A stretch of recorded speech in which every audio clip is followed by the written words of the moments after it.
Hey, Rich. It's Rich. Ty. Ty, Hey, what's Rich. going on? Ty. Oh, I just got that new truck. I got the new truck. What? Yeah. You got a new truck? Yeah, I'm driving it. Well, I'm not driving right this second. I stopped to put some fuel in, but I'm headed back to it. Yeah, brand new truck. I just got it. Headed your way. I want to see it. Meet me at the gate. I'm Rich Levine, and this is Meet Me at the Gate, where we're not just talking theory, we're tackling real-world problems head-on, driving solutions that supercharge productivity and team dynamics.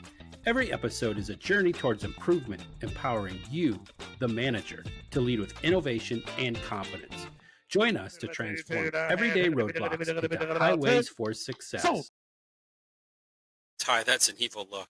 Oh my God, that's an evil grin. Kelly started it. She was doing the evil laugh. You know what? And you're doing the evil laugh. I don't like that. You're causing conflict. Can you stop it? Nope. It's awesome. Having fun. Conflict. So I'm trying to understand, what is conflict in the workplace? That's what I don't understand. Help me out, Kelly. You want Kelly to help? I want Oh. an Yeah. answer. I thought you were I going to think say. conflict is in the workplace Well, is we you can getting a do- brand new truck, and we then can do I don't get a ride. You have to drive the old one, Yeah, and I I have get to to drive drive the the old new one. one. Yeah. Do you have seniority on me? No, but I'm better looking, and I got a better driving record. And Doesn't I can matter. pass I've been the here DOT longer. test faster. So you've been Yeah, here good longer. for you. Mm-hmm. Good for you, conflict boy. So this is a real life problem, conflict in the workplace. I mean, it comes up. I did a little research, Kelly, and I asked my favorite virtual assistant what were the top 5 challenges that HR managers, culture, and people managers face on a day-to-day basis in any industry. In that top 5 was conflict resolution skills. Absolutely. Yeah. So I got a problem with Ty. He's driving this brand new truck from Chicago to Phoenix, and I wanted that gig. I wanted to drive the brand new truck. Yep. It happens all the time. Tell me more. Yeah, I'll tell you more. Tough Yeah. luck, Rich. You want a crybaby towel and a binky? I got a blanket for you, buddy. What else you need? So I'm just going to call my friend Kelly at HR and tell her that you're like belittling me. You're calling me a baby because you used the word binky and blanky, and now I'm offended. And I Well, need I've got help. some crybabies in the Uh-oh. Ty's got more conflict issues now. You went blurry, Ty. incoming phone call. I'll have to call him back. Well, Sorry. that's all right. But now that you're blurry on my screen, I think possibly you've been drinking on the job. So I think I need to bring that to the attention of the HR person as well. So not only are you driving a new truck, but you're now blurry. Are you fit to drive, Ty? As far as I know, I am. Here, I got some water.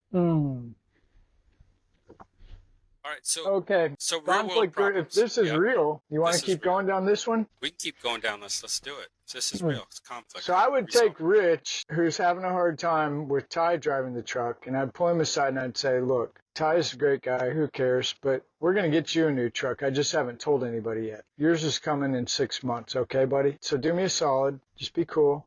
Hang in there for 6 months. You're doing a great job. I completely appreciate everything you're doing. I need you to be a team player here, and I need you to, when Ty gets back, tell him I like your truck and give him a pat on the back. Tell him good job, okay? Can you do that for me, Rich? Maybe, but I'm still not satisfied. I'm still not happy, Ty. I don't 'Cause expect think you to you're be probably happy gonna with make more this. money because you Honestly, paid per I trip. would You're be moving more pissed. cars than I am. I would be pissed too, Rich. I really would. I'd probably throw something. Have you thrown anything yet? It's like, please don't. Just a tantrum. Okay, well, I understand that it's very frustrating. Why don't you come here? Hey, accounting, can you do me a quick favor and pull up payroll, Rich's payroll? This is where I like to sit down and I like to show you, Rich, that you're actually making more money than you know you're making. Year to date, look, you're on track. You're actually making more than Ty, driving a bad truck. So what happens when you get a new truck in 6 months? You probably make more money, won't you? Well, here's what happens. So now you just pulled out a solution for a person that lives in the blue world or the compliant world. And you just went down the facts and pulled out facts to show me numbers and figures. But I don't live in the blue world. So you're really not helping my cause. I live in the red world. So in the red world, the only way you're going to solve this is to be bright, be brief, be gone. So I need my truck and I need it now. Except the one part is then you just told someone else's salary. So I'm not sure I would do that either. Because then you're a bigger. And we No, have I didn't compare the two. I just brought Rich's in. It's just Rich and I. We're talking. Is You're that still okay to do? comparing salaries. You got 2 salaries. You're still comparing 2. So now we got additional conflict. So I think that would be a bad move on your part, Ty. Okay, well, that's why we have Kelly here. Kelly, if I just bring Rich in his payroll, and it's just Rich, I changed from driver to supervisor now. If I just bring Rich in and I bring in his payroll year to date, comparison. Is that a conflict in HR world? Well, I guess my question would be, what's his conflict really about? Is it about pay? Because I wouldn't bring up pay if it's not about pay. I think we would need to start by hearing Rich out a little bit more and seeing like, tell me more, where I said, where is this conflict coming from? What is the root of it? Getting to the root of what the issue is and then figuring out how to solve it. You can always ask him the question too, how can we solve this? Help me understand where this is. I think oftentimes when you get people talking, you can understand and read between the lines a little bit of like what is really going on, what's their conflict about, and then decide how you can solve it. And like Richard said, depending on the personality type, it's going to change a little bit as to what their answer will look like. But maybe it's not even about, maybe it's about, I don't know, he doesn't like the way that he treated him, the way that he didn't say hello to him in the morning one time or whoever, right? It could really be anything. And we don't know. I think it's a point that sometimes in conflict, we can, as the leader, come into it and think that we know what the solution is when really taking the time to hear from the team member, what is it? And not making the judgments as to this is what we assume because we're different personality types and we react to conflict differently. Boom. Yeah, boom is right. That is awesome. But I think what Ty did is, in my opinion, is what most managers would do. Yep. What do they know how to do? Right. Well, I've got an idea. I've got a solution. Yep. And so in real life, let's just say it's all things are equal. If there's 4 pieces of the DISC profile, dominant, I, inspiring, S, steady, or C, compliant, he's only going to be right 25% of the time. So in the case with me, I'm not on the blue side.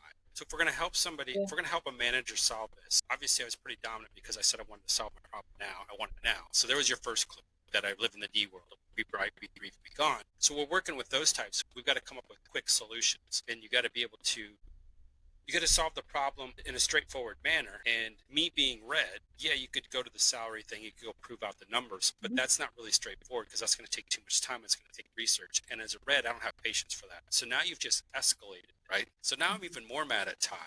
Okay, so now I'm going to escalate it beyond HR, and I'm probably going to call the senior HR. I'm going to call my boss. I'm going to throw a temper tantrum. I'm probably going to threaten to file a complaint. If this is a serious matter, let's just pretend it's a serious matter. Now I'm going to file a complaint. I'm going to call up the, I don't know, who can I call, Kelly? But I'm going to call somebody because I'm really hot right now because I didn't get the new truck, and I deserve it because I'm the best driver, and I know it because I'm a dominant. I'm a red. So what's your question? Who can you call? What do you do? What's my question is I want to see how fast we can solve this as a red. So now I'm escalating it. So that we escalate it. Now it gets serious, right? So how do we stop this from being escalated? Would be the question. I think you have a conversation and ask them what would solve this problem. How can we solve this for you? What would you say? Get you a new truck. Give me a new truck now. What's your next solution? Why would you want a new truck? What's bothering you about that? Well, Ty got a new truck, and I think I should get the new truck because I'm doing just as good a job as Ty is. I think it's understanding why did Ty get the new truck, right? And understanding that and being able to explain it, or letting you know when you could get a new truck. What are the facts? When can you get it? Is there a time? Is there a place? Is there a plan where you have that? And will that satisfy what your complaint is? Or is there something else going on here? What is really going on? So we got to ask questions, right? Find out what's going on. So now let's say I'm the I type. Well, this is going to be really hard for me because I'm nowhere near an I. But I is the yellow sunshine. Involve me is what the motto of an I is. So now I feel excluded as an I, as a yellow, because you didn't buy me a truck. You didn't include me in the process. You didn't include me in the decision process. How are you going to win me back? Because now we got real life transportation at the auction. My buddy's driving the truck, and I think it's about me. Hey, show me, include me. So now we've got a different set of problems to solve with the I. That's about teamwork. The I wants to be teamwork. They want to be a part of it. It's kind of similar too in asking what's the solution? How can they be a part of the solution in solving the problem? What can meet their needs? Tell them how that impacts the team. This truck impacts the team in X way, right? What's the example? What's the reason why this is beneficial to the whole entire team and the business? That might help. So I'm going to use a dramatic example just to prove a point. So D, dominance about things. I want the truck. The truck's what's going to solve it for me. Now I'm an I, and it's about inclusion. It's about people. Show me you care. So an answer could be, you know what? Ty's a great driver. He's doing really good. He needs a truck. I'm counting on him. But Rich, you are the life of the party. You make this department go. And I think you are going to be nominated for Employee of the Month, or we should put you in for the High Five Award or something like that. Now you're giving me social recognition. And as an I would like the people think, now it's about me. Now I'm going to be happy. And you can probably put me off for 6, 8, 10, 12 months like Ty suggested earlier. Or we could go ahead. It's finding out what motivates them, right? If it's an I, Yeah. you're figuring out team is what motivates them. So how can they be involved in the team? How can they support the other team members? So wait a minute. What I'm trying to figure out here is, okay, let's back up to real life. So somebody is the actual GM of an auction, and this story really happens. It happens every day across America and every auction across America, I promise you, especially if they have rollbacks. This is a real story. So I'm assuming we're talking about maybe smaller auctions where it goes straight to the GM pretty quick, like within the course of 4 hours. Man, we got a problem over here. So I'm trying to figure out, as I'm watching this back and forth, I'm trying to figure out, how does the normal GM handle this? Does the normal GM understand anything? Because like I'm more inclined to say, look, Rich, I'm willing to work with you, but I really need you to work with me. And if we can't work together, I'm going to have to ask you to leave, because I've got about this much generally. You know what I'm saying? So that's your answer as a general manager? No, I'm inclined to that's go yours as an that way. employee. No, I'm saying if I was the GM, I would be inclined. I'm pretty good about documenting things, and I noticed, Rich, that you've missed 3 days of work for the last 6 weeks in a row, and you also have a problem not turning in your receipts, and you also have a problem you don't tie the cars down right. So we've been keeping track of this, and I appreciate your desire to have a new truck, but here's some other things that maybe we should work on in the meantime while we're waiting on your new truck. And if that's unacceptable, then I know where another auction down the street has 3 brand new trucks, and I think they need a driver. How you like that? Yeah, I'm gonna bounce this one to you because I got a whole lot going on in my head right now. Oh man, I think I'll just go where my head went at first was, have you told this individual all of those other items and performance of where they need to work on before this conversation? Because if not, then that person's going to feel like, wow, I didn't know that any of these things were wrong, right? Are you retaliating against me because I asked for a new truck? Now I'm hearing I'm not turning in my receipts, I'm late, I'm doing all these things. I got it documented. I documented all of it, Rich. Yeah, but did you share it with me? So Correct. communication's a two-way street. In order to You can- document it, I had you sign it, remember? We sat down in the office and I slid the piece of paper across and I said, you're not turning in your receipts, and you signed it and said, I hate you, when you walked out the door. Okay. Remember that? You missed the part of, hey, remember we've talked about all of these areas for improvement for you. We've talked about your lateness, all of these things. That's why I need you to work with me, and I'll work with you, and we'll get on a plan in order to get you a new truck at some point if you can turn these areas around and improve on that, right? I think that's where that could go for sure. I agree with, in certain conversations, getting to the point with conflict resolution, your point for sure of saying, I'm working with you in these areas, right? I need you to meet me halfway, or I need you to meet me part of the way. I think another good question sometimes with conflict is, what can you own in this? Especially if 2 team members are having conflict back and forth, asking the individual, what can they own? How can they show up differently? What can they be responsible for in resolving conflict? Not everyone can answer that. Not everyone is in a spot that they can be retrospective and look at, or introspective and say, like, this is what I can do to try to solve this problem. But it is key in trying to get them on the right path. It's another mic drop. So this is real life scenario because it happens every day. I got a new computer. Ty wants a new computer. I got a new desk chair. Now Ty wants a new desk chair, or whoever the employees are. And then you can even go farther than that. I don't like the way every time I come to lunch or come to work, I put my lunch in the refrigerator on the middle shelf on the left-hand side. And by the time I go to lunch, my food is now moved from where that was at down to the bottom shelf. And I know who's doing it. I know Ty's doing it. And there's all these little conflicts that go on all day long. And if you're a manager at work and you believe that you're there to make the business better, and as management, a byproduct of management is we're about processes, products, profits, and production. So that's what you focus on. Lo and behold, more than likely you got promoted to be a manager because you were really good at something in the past, at one of those 4 Ps. Probably weren't really good at people because, unfortunately, a lot of times those people get passed up because they can't produce, they're not productive, they're not about the profits, and they're not about all those Ps. So now we got this dynamic going on. You're promoted because you were really good at production. Now the skills that got you to where you're at are not the skills that are going to get you to the next level. So now you've got somebody in your team that's got conflict, and how do we resolve this? So I think what I would do first is I would sit down with the person and say, so Ty comes to me and says, hey, Rich, why did Kelly get the new truck? Why did I not get it? I'd start asking Ty some questions. Okay, well, tell me first, what do you feel about this? And just start listening and try to pick up as much as I can. So Ty, I mean, really, why are you so bent out of shape that Kelly got a new truck? What's going on? Yep. Ooh. I would even possibly take it a step before that in some cases. Sometimes employees will bring it to you and say, this is my issue, right? Sometimes you won't. You'll see someone being disengaged or lashing out at someone else or having behavioral issues, showing up in a different way, being kind of giving attitude at some points. And that's when you might start the conversation. If you notice a behavior shift, if you're out and about walking around as a GM talking to your team members, it's easy to spot when someone might have an off day or a couple off days. And then you can discover the conflict prior to it playing out in a more more volatile.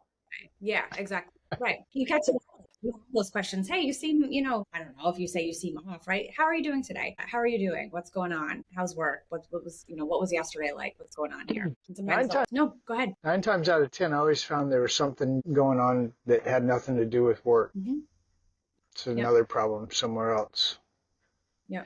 And so when you really start listening, because Rich, he wants the new truck because he thinks he's going to make more money. Why does he need more money? Because he's maxed out on every credit card. His car's about to break. All kinds of problems, right? Oh, no, my car's not about to break. I just went and got a loan on a brand new 20 Chevy Silverado, loaded up, lift kit, fat tires. Okay, it was a high country with the roof. Oh, those are out there? I couldn't afford that. That's why I want it, because I want to get the high country. But Yeah. you're right. There's absolutely always an underlying.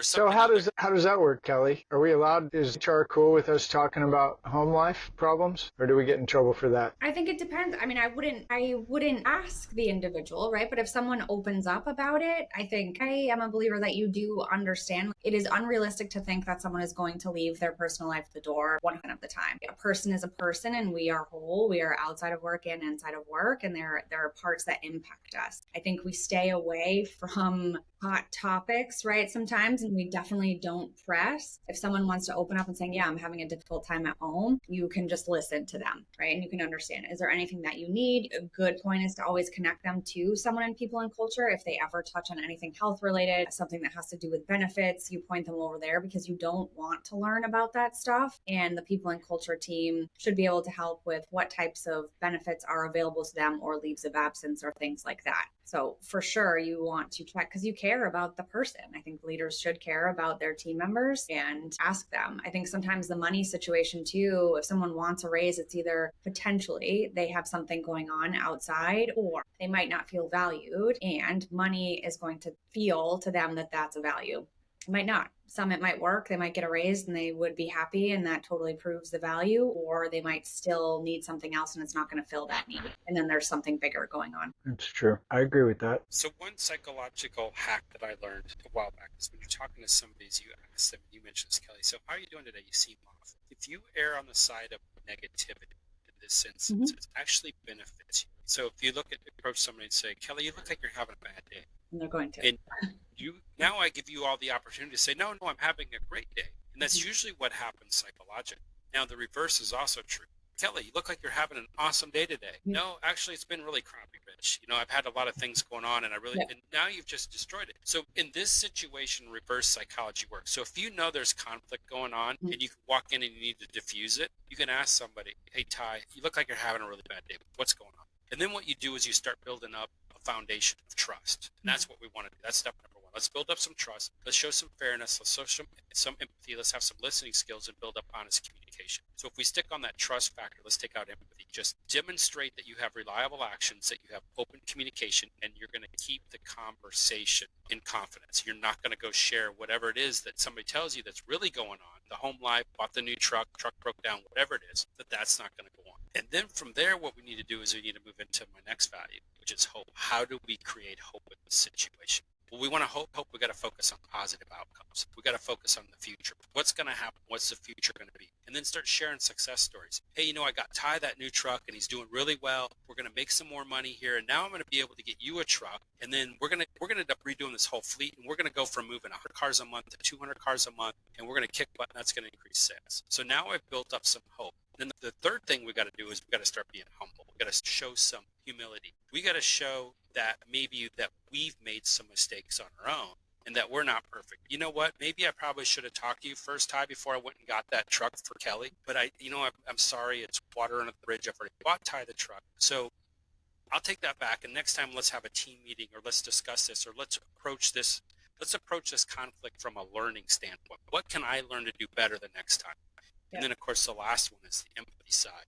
And it's understand the emotions and understand that Ty or Kelly, whoever got upset or pissed off, has a right to be upset or pissed off because whatever they see from their perspective is their reality.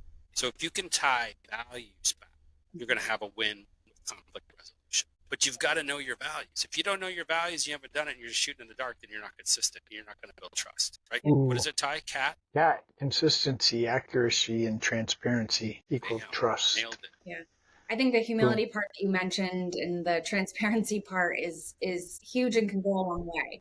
Your point there about recognizing what you could have done differently is huge. I think employees will oftentimes love to say love, right? But it's helpful in hearing that you are human, you are real, you made a mistake, and they can go along with that, right? Like they recognize that's huge in order to be able to admit that, and it goes along with building the values. So, Ty, we're keeping score. That's one win for Rich, and Ty, we're still waiting for the victory here. Come on, Ty. I already fired you, dude. I've already called HR and put an ad on LinkedIn for a new driver. Are you kidding me?